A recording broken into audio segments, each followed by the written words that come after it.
எப்ப தெரியுமா உன் தேவைகள் எல்லாம் சந்திக்கப்படும்?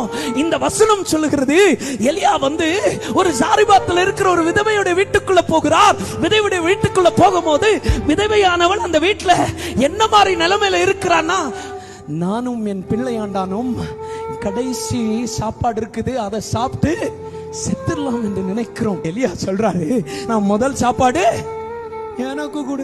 அடாடா, என்ன ஊழியக்காரர்ல இதுல நம்ம ஆண்டவரை பாருங்களேன். நீ என்னன்னா பண்ணிக்கோ, உன் வாழ்க்கையில என்ன வேணா நடக்கட்டும், ஆனா முதலிடம் எனக்கு கூட.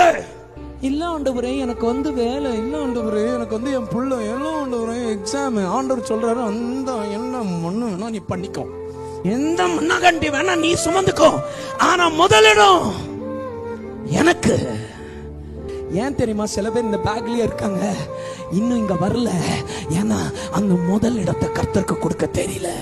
நேரமானாலும் பணமானாலும் உங்க உடல் ஆனாலும் உங்க மைண்ட் ஆனாலும் எல்லாத்திலும் முதல் இடம் கர்த்தருக்கு தான்.